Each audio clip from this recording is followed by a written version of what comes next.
Eles estavam aqui antes dos portugueses, antes dos africanos, antes dos outros imigrantes. Ainda hoje, segundo registros da FUNAI, existem no território brasileiro 104 grupos indígenas isolados. Como vivem? O que precisamos fazer para que continuem vivendo apesar de todas as ameaças da chamada civilização? Para conversar sobre esse tema, a Cidadania recebe Carlos Travassos, coordenador geral de Índios Isolados e recém-contactados da FUNAI. Carlos, seja bem-vindo. Eu queria que você falasse sobre esse recente contato que houve no Acre com um grupo isolado de indígenas. Obrigado, Paulo. Esse contato foi estabelecido, né, num rio chamado Rio Envira, que é um afluente, né, no rio Acre Purus. E esse grupo, que já era conhecido da FUNAI, vinha sendo monitorado há alguns anos, né? Foi intencional o contato ou foi caso? Sim, ele se aproximou, né, por um período muito prolongado de uma aldeia, de uma etnia xaninca, já contatada, a aldeia Simpatia. Eles permaneceram por lá, né, um período demasiadamente prolongado, cerca de 20 dias próximos, o que chamou a atenção das lideranças daquela aldeia, que solicitou a FUNAI, né, para que pudesse acompanhar, né, entender o porquê daquela aproximação, né. Chegarmos lá, alguns dias depois, né, esse grupo de indígenas, que ao todo eram 7 indivíduos, né, eles buscam contato visual, estabelecer alguma comunicação verbal, a língua deles não era inteligível nem para os Axaninca, né, muito menos para a gente. E através de alguns vídeos que foram gravados a gente consegue identificar a língua, que era uma língua inteligível ao povo Jaminau, já contatado, que reside no estado do Acre. Então foi solicitado a presença aí de intérpretes dessa etnia, né? Uma grande liderança, José Correia Jaminau foi para lá acompanhar a equipe da FUNAI. E o contato se estabeleceu quando esses índios realmente decidiram atravessar o rio e entrar na aldeia dos Axaninca, né, antes mesmo da chegada, né, do intérprete e tudo. E eles pegaram alguns objetos, né, dos quais não conseguem produzir, né, que são objetos de metais, objetos industrializados e tudo, e permaneceram ali naquela região por mais alguns dias, até a chegada do restante da equipe com os intérpretes. Eles disseram, foi possível identificar o que eles queriam quando chegaram? Então, no início não, né? No início eles informavam que eles estavam atrás de objetos industrializados, né? Ou seja, queriam pegar... Já sabiam da existência, então, já sabiam, né? Eles vivem ali naquela região que teve, né, no período ali da seringa, né, e do caucho, né, da exploração da borracha na região, né? Esses grupos já estabeleciam contatos, né, a maioria das vezes conflituosos, né, com essas frentes extrativistas. Então, vamos dizer que eles têm aí... esse grupo já havia tido conflito, já tinha trocado algum tipo de agressão com entre aspas, o homem branco, o não índio, o homem branco. Exatamente, já há várias décadas, né? Então, assim, o conhecimento que esse grupo tem, né, sobre a região, assim como imaginávamos, né, é muito grande. Eles conhecem onde estão localizadas as aldeias dos outros grupos indígenas que já mantêm o contato, né, com a nossa sociedade há muito tempo. Eles já conheciam e observavam há muitos anos a base da FUNAI, que faz as atividades de proteção territorial.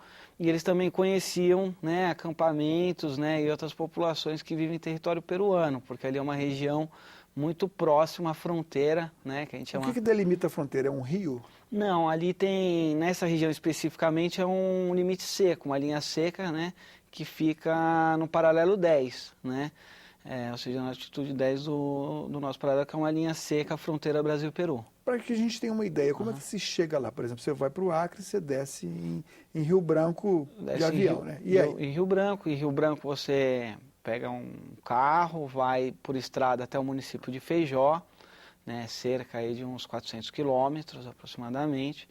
E em Feijó você tem que pegar uma embarcação, que dependendo da época do ano, pode ser uma embarcação com maior velocidade, ou no período da seca, em que o rio se encontra, né, com nível muito baixo, você tem que pegar aquelas embarcações regionais, que a gente chama de motor rabeta, né, do qual nesse período leva aproximadamente 7 dias para se chegar até a base de proteção da FUNAI. 7 dias? 7 dias bem percorridos, isso, de sol a sol.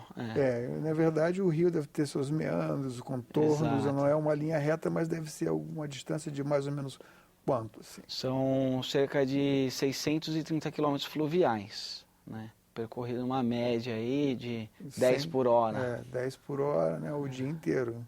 Tem que levar mantimento. Tem que levar o combustível. Não tem nenhuma base de apoio nesse trajeto todo? Não, aí tem uma série de aldeias, né, indígenas ali, de populações já contatadas, mas a instalação física da FUNAI só na base do Xinane, né, que já fica próximo à fronteira do Paralelo 10. Bom, você falou que houve conflitos passados lá, décadas passadas, com os seringueiros, de qualquer forma, era com populações não índias, mas não indígenas, mas extrativistas. Né? E de que essas populações não indígenas não se encontram ainda ameaçadas, por exemplo, pela chegada da agricultura intensiva ou da pecuária intensiva? Né? Na verdade, a situação de grupos indígenas isolados no Brasil, cada região você tem um cenário diferente. Nessa região, as terras indígenas foram reconhecidas, né? Ou seja, os territórios indígenas foram reconhecidos pelo Estado brasileiro, inclusive os grupos isolados, pelos trabalhos que existiam de localização, identificação de quem que eram esses grupos, mesmo sem estabelecer o contato. Contudo, durante 26 anos, numa política de proteção territorial, essas populações também, parte delas teve um crescimento populacional, ou seja, né, elas passaram ali só no ambiente, né, só no meio ambiente em que elas vivem, ter as condições necessárias da sua reprodução, tanto física e cultural. Foi possível estudar isso e dar números a esse tipo de... Olha, não tem números dos dados populacionais precisos, mas a gente percebe que aonde você existia, né, uma habitação, uma maloca, né, e uma roça que, né, provavelmente a gente deduz que alimentaria um número X de pessoas, passou-se anos seguintes, né, a ter 2 malocas, um número maior de roças. E assim a gente foi sistematizando esse crescimento populacional, né, de 3 grupos distintos que têm habitações permanentes e de um 4º grupo de índios isolados que ele se desloca constantemente, ou seja, ele não tem uma habitação, até as informações que a gente tem... São nômades. Seriam nômades, né? Essa população, esse conjunto de indígenas, quer dizer, conjunto não, esse grupo indígena isolado que veio ao contato de um outro, já de uma aldeia, digamos assim, não isolada, já contactado por vocês, é um grupo nômade. Não, esse especificamente é um grupo que tem habitações permanentes. São Mas vocês ainda não foram lá? Não, nunca fomos. A gente sempre fez um monitoramento através, primeiro, análise de imagens satélites, sobrevoos, onde você identifica onde estão, né, as malocas e as costas dessa população. Já foi feito sobrevoo? E expedições terrestres, sim. Essa população, há mais de 8 anos, ela era monitorada pela FUNAI. Né? Tem um outro grupo indígena isolado na região, também muito próximo, que é diferente desse, que já tínhamos o conhecimento há 24 anos e que também eram monitorados. Não foram contactados. Esse tem um outro grupo não contactado. Como é que a conduta? Essa conduta tem mudado? Porque antes, aquela ideia assim bem antiga que a gente tinha assim, do primeiro grau, do segundo grau, que nem sei se chama mais assim, né?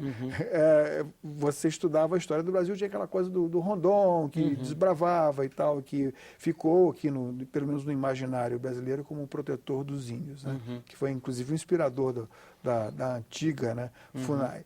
Enfim, houve alguma mudança na filosofia? Sim, obviamente, né, toda a formulação de uma política pública, né, baseado em preceitos positivistas, humanistas, né, iniciou-se com Rondon, né, no princípio do século XIX, né, porque a política que tinha até então era uma política de extermínio, né, onde você limpava áreas, né, para que pudesse estabelecer, né, as frentes de colonização. Que hoje prossegue de outras formas, né? Contudo, a política de proteção, a partir de Rondon, ela se estabeleceu a partir do contato como uma premissa para a proteção, né? Então, o contato ele era, né, planejado e executado pelo Estado brasileiro, no sentido de ser a iniciativa, né, responsável por você conseguir proteger aquele grupo indígena dentro de um projeto, né, de colonização, né, de expansão das atividades da sociedade nacional.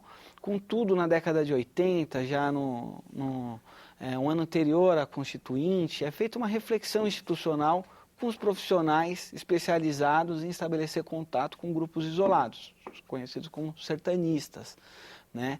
Eles vieram dessa escola de Rondon, passam pelo SPI, que foi o Sistema de Proteção ao Índio, que é a primeira instituição. Dos irmãos Vilas Boas. Né? Exato, se torna a FUNAI, né? Depois, e essa reflexão, ela traz uma experiência muito negativa no processo de contato, né, executado por esses sertanistas, ou seja, a memória que eles tinham sobre a sua vida institucional, né, era carregada, né, de mortes, né, de depopulações grandes dessas populações, ou seja, o impacto que o contato trazia a essas populações indígenas era demasiadamente grande, né, e essa reflexão foi necessária no sentido de rever essa postura. Será que não era possível localizar essas populações isoladas e garantir o território para que elas pudessem viver como assim estavam? Né? Será que era desejo delas estabelecer o contato com a nossa sociedade?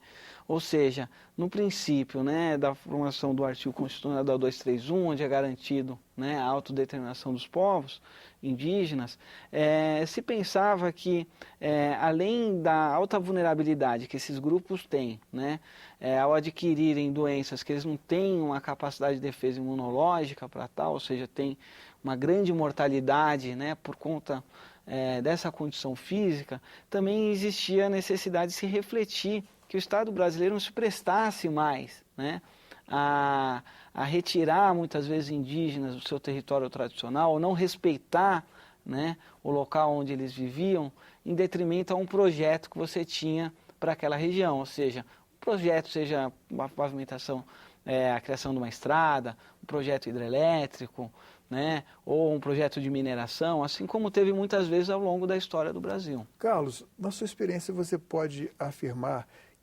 o que você pode contar, aliás?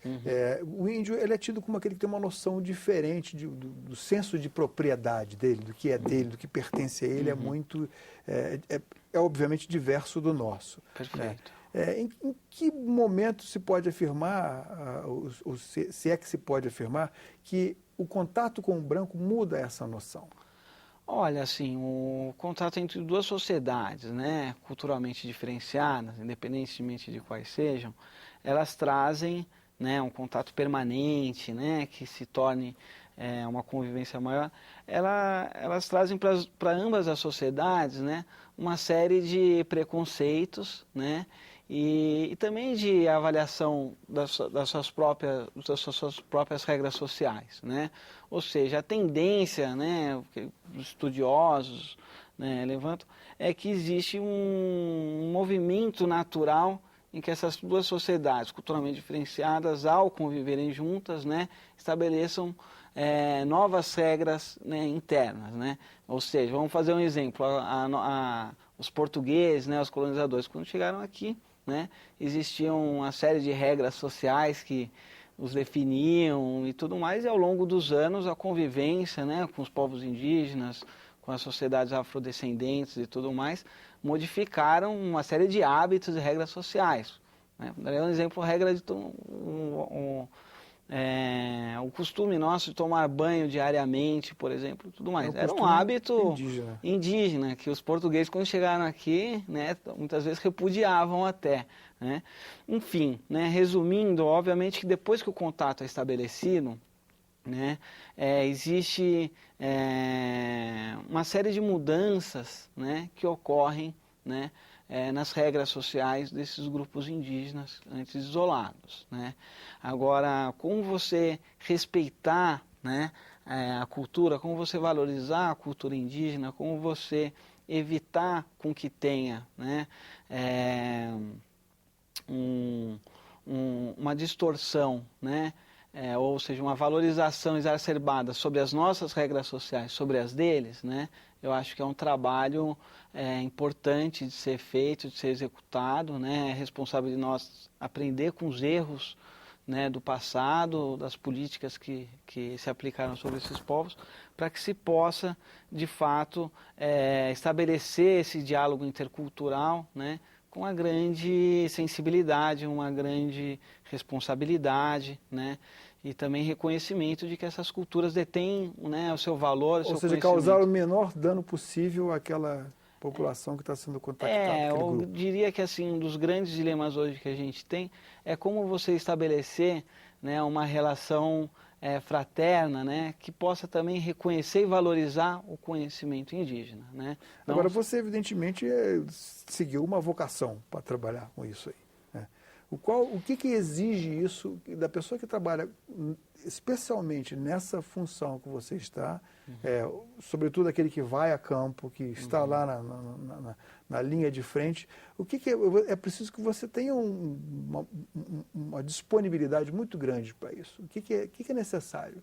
O que você exige do profissional? O profissional ele tem que ser um profissional que tem que estar preparado, né, para assim, enfrentar situações, né, em que o nível de conforto que está acostumado em grandes cidades e tudo mais, ele tem que ser modificado, né? Ou seja... Então tem que tomar vacina também. Você tem que tomar vacina, você tem que ter uma série de cuidados da saúde, você tem que saber que você está numa região de difícil acesso, então que o cuidado, né, que você tem que ter com a sua própria saúde, o seu corpo, se tiver qualquer problema, muito você está grande, muito longe de qualquer apoio. para você de ter um apoio eficiente e rápido, né?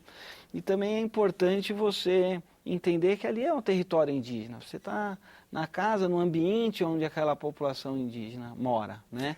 E que ali existem regras do qual você vai ter que se submeter, né? Enfim, você tem que saber que você está num ambiente do outro, né? E que você não pode ter o grau de exigências, né, das regras sociais que a gente vive naquele ambiente, né? Foi publicado nos jornais e também via televisão que alguns indígenas nesse último contato contraíram gripe. Contraíram um resfriado. Exatamente. Resfriado. Gripe é mais forte. É mais forte. Contraíram um resfriado. E, para minha surpresa, que antes era tido assim, é devastador, então vocês imediatamente levaram uma medicação até eles que funcionou, não houve nenhum dano maior. Assim. Foi assim, na verdade, a situação é uma situação que ela tem que ter uma contração muito rápida, né? Uma reação muito rápida por parte do Estado. Eles atribuíram o fato de estar gripados ao contato com vocês? Sim, eles atribuíram. Eles sabiam. Eles tiveram experiências passadas, né? Que se manteve na memória deles, né? Que o contato com pessoas externas à sua sociedade podem provocar reações como febre, diarreia, enfim, uma série de sintomas. Isso ocorreu febre, né? Ou seja, eles contraíram um resfriado, a gente sabia que era inevitável dentro de uma aldeia de um grupo que já tem contato, né? E tem um fluxo permanente de entrada e saída de pessoas.